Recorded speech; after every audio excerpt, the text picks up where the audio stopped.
भारतीय जनता पार्टीचा एक ताकदीचा शस्त्र म्हणून ओळखलं जाईल आणि या शस्त्राच्या समोर जाणं तुमचं कुणाचं धाडस होणार नाही. साहेब, मला आपल्याला सांगायचं की माझा विचार हा 3 सिद्धांतांवरती चालतो: कष्ट, नम्रता आणि धाडस. तुमच्या प्रत्येकातल्या आयुष्यातला मी एक सारथी बनायला तयार आहे. तुम्हाला सर्वांना दिशा दाखवीन, मार्ग काढून देईन, तुमचं आयुष्यभर एक प्रामाणिक मित्र बनून राहील. आज साहेब, विरोधकांचं विशेष लक्ष हे माझ्यावरती लागून राहिलेलं आहे. साहेब, तुम्ही फक्त माझे नेते, माझे गुरु नाही, माझी नालंदा विद्यापीठ आहे. संदेश माझ्या विरोधकांना सुद्धा द्यायचा आहे की आज माझ्या एवढ्या युवा वयामध्ये माझी राजकीय प्रगती माझ्या वरिष्ठ नेते मंडळींमुळे होत असल्यामुळं तुम्हाला त्रास होतोय. तू माती का लाल है, तू समय बदल के रख देगा, जो आज तुझे कम समझते हैं तू उनका घमंड तोड़ देगा. साहेब, मला आपल्याला सांगायचे की माझा विचार हा 3 सिद्धांतांवरती चालतो: कष्ट, नम्रता आणि धाडस. साहेब, हा माझा पहिलाच कार्यक्रम आहे आणि आज तुम्ही इथं आलात. मी तसा फार धाडशी आहे, परंतु तुम्ही आल्यामुळं थोडासा आज नर्वस झालो आहे. पण साहेब, आपल्याला सांगायचं आहे की आज एक खूप महत्त्वाचा दिवस हा भारतीय जनता पार्टी युवा मोर्चासाठी आहे, माझ्यासाठी आहे. आणि आपल्याला सगळ्यांना या महत्त्वाच्या दिवशी एक अतिशय महत्त्वाची घटना मला सांगायची आहे. कुरुक्षेत्राच्या युद्धामध्ये 2 बाजू होते, पांडव आणि कौरव. पांडवांकडनं अर्जुन आणि कौरवांकडनं दुर्योधन हे जेव्हा कृष्णाला भेटायला गेले तेव्हा कृष्णाने सांगितलं की मी ही युद्ध निशस्त्र लढणार, तर तुम्ही माझी सेना घेऊ शकता किंवा मला घेऊ शकता. दुर्योधननी बहीण विचार करता सांगितलं की मी कृष्णा तुमची सेना घेतो. आणि अर्जुननी सुद्धा न विचार करता सांगितलं की मला कृष्णा तुम्ही पाहिजे. दुर्योधन अर्जुनवरती हसायला लागला, म्हणायला लागला की निशस्त्र कृष्णाचा तुला काय उपयोग. जेव्हा कृष्णांनी अर्जुनची बाजू घेतली तेव्हा त्यांना विचारलं की मी तुमच्यासाठी काय करू, तेव्हा अर्जुननी सांगितलं की तुम्ही माझे सारथी व्हा. आणि युद्धामध्ये उतरले तेव्हा अर्जुननी 4ही दिशेने बघितल्यानंतर त्यांचे गुरु, त्यांचे पितामह, त्यांच्या परिवारातले सदस्य त्यांना दिसले आणि त्यांचे हात थरथरायला लागले. त्यांच्या हातातून धनुष्यबाण खाली पडलं. त्यांनी कृष्णाला सांगितलं की मी हा युद्ध लढू शकत नाही, परंतु कृष्णाने त्यांना त्यांच्या जबाबदारीची जाणीव करून दिली. त्यांना एक आधार दिला, एक राजा म्हणून नाही, एक देव म्हणून नाही, परंतु एक मित्र म्हणून आधार दिला.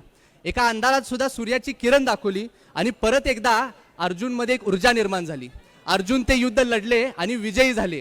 अनेक लोक त्या विजयाचा उत्सव साजरा करायला लागले आणि त्यांनी म्हणायला लागले की अर्जुन हा इतिहासातला सर्वात मोठा योद्धा ठरलेला आहे. परंतु अर्जुनला माहीत होतं की ही युद्ध कृष्णाशिवाय जिंकणं त्यांना शक्य नव्हतं. कृष्णाच्या विचारामुळे, कृष्णाच्या उपस्थितीमुळे, सतर्कतेमुळे ते युद्ध जिंकू शकले. मी ही घटना एवढ्यासाठीच सांगतोय कारण इथं बसलेल्या प्रत्येक व्यक्तीला मला एक संदेश द्यायचा आहे. तुमच्या प्रत्येकातल्या आयुष्यातला मी एक सारथी बनायला तयार आहे. तुम्हाला सर्वांना दिशा दाखवीन, मार्ग काढून देईन, तुमचं आयुष्यभर एक प्रामाणिक मित्र बनून राहीन.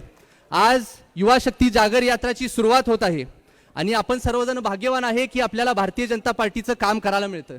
आज तुम्ही जर भारतीय जनता पार्टीच्या नेते मंडळींचा विचार केला, इतिहास घडवणारे पंडित दीनदयाल उपाध्यायजी असतील, श्यामाप्रसाद मुखर्जीजी असतील, अटल बिहारीजी वाजपेयी असतील, लालकृष्ण अडवाणीजी असतील, सुषमाजी स्वराज, प्रमोदजी महाजन, गोपीनाथजी मुंडे साहेब, आणि छाती टोकून सांगतो या विश्वमधले 1 नंबरचे नेते सन्माननीय प्रधानमंत्री मोदीजी.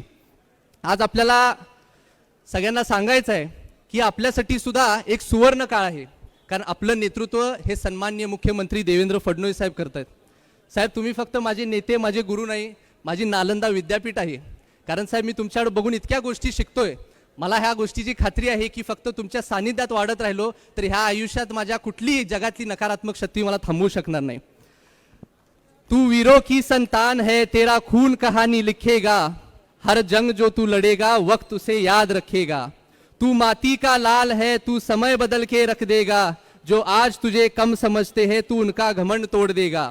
तू अग्नि का रूप है, तू आंधी बन के चलेगा, झुकना तेरा काम नहीं, तू इतिहास लिख के चलेगा. आज या दौऱ्याचं नियोजन करत असताना सुद्धा मला आपल्याला सांगायचं आहे की सबका साथ सबका विकास हे धोरण मनामध्ये ठेवून आम्ही या दौऱ्याची रचना केलेली आहे.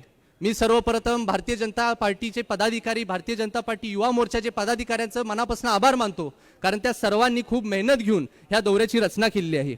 आम्ही फक्त एका जिल्ह्यामध्ये जाऊन एखाद्या पक्ष कार्यालयामध्ये भेट न देता आम्ही शेतकऱ्यांना भेटणार आहे, महिलांशी संवाद साधणार आहे, विद्यार्थ्यांशी बोलणार आहे, वेगवेगळ्या क्षेत्रांमध्ये काम करणाऱ्या युवक युवतींशी चर्चा करणार आहे. त्यांच्या समस्या जाणून घेऊन त्यांच्या आणि शासनाच्या मधला एक सेतू बनणार आहे. मी भारतीय जनता पार्टी युवा मोर्चाला एक आवाहन करतो की युवा पिढी जेव्हा चालते तेव्हा मार्ग तयार होत जातो. तुम्ही सर्वजण पुढे चालत राहा. हा नव्या युगाचा प्रारंभ आहे. मी तुमच्या पाठीशी आहे. साहेब, माझी 24 फेब्रुवारीला नियुक्ती झाल्यापासून मी सर्वप्रथम सन्माननीय देवेंद्रजी फडणवीस साहेब, सन्माननीय रवींद्र चव्हाण साहेब यांचे मनापासून आभार मानतो. आणि मला ह्या नियुक्ती झाल्यापासूनच मी पहिल्या 10 दिवसातच सर्व सन्माननीय राज्यातले मंत्री महोदय, सर्व केंद्रातले मंत्री महोदय, तेवढंच नाही तर दिल्ली विद्यापीठात जाऊन सर्व स्टुडंट युनियन्सला, वेगवेगळ्या राज्यातल्या स्टुडंट युनियन्सला आमंत्रण देऊन तिथं जाऊन श्री स्वामी विवेकानंदजींच्या स्मारकाला नतमस्तक सुद्धा होऊन आलो. माझा संपर्क हा 28 राज्यात आणि 8 केंद्रशासित राज्यातल्या सर्व युवकांच्या प्रदेशाध्यक्षांबरोबर झालेला आहे. त्या प्रत्येकाला मी महाराष्ट्राचं आमंत्रण दिले, त्यांनी सुद्धा मला त्यांच्या राज्यांचं आमंत्रण दिले. ह्या सर्व कामकाजाचा दृष्टिकोन एकच आहे की येणाऱ्या काळात महाराष्ट्रामधला भारतीय जनता पार्टी युवा मोर्चा हा देशातला 1 नंबरचा युवा मोर्चा बनला पाहिजे. आज ही युवकांची सभा आहे, परंतु जर हृदयाने इथं सर्वात युवा कोण असेल तर ते सन्माननीय प्रदेशाध्यक्ष रवींद्र चव्हाण साहेब आहेत. साहेब, मागच्या 1.5 महिन्यात तुम्ही तुमच्या मुलासारखं तुम्ही माझ्यावरती प्रेम केलं आहात. मला साहेब आपल्याला सांगायचं आहे की घरातला मुलगा हा त्याच्या जबाबदारीसाठी ओळखला जातो आणि आपल्याला विश्वास व्यक्त करून देतो की तुमच्या विश्वासाला कधीही साहेब तडा जाऊन देणार नाही. असंच मार्गदर्शन, आशीर्वाद तुम्ही मला नेहमी करत राहा.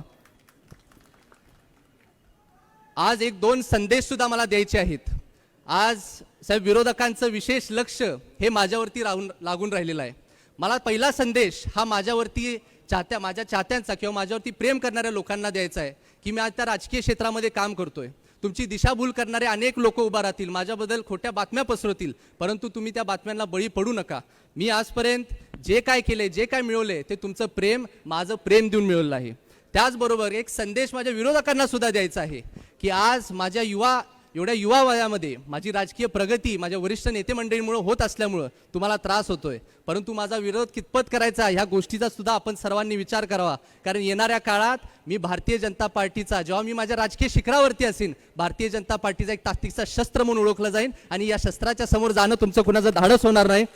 मी माझ्या कर्तृत्वावरती आणि चारित्र्यावरती कष्ट घेणारा एक युवक आहे.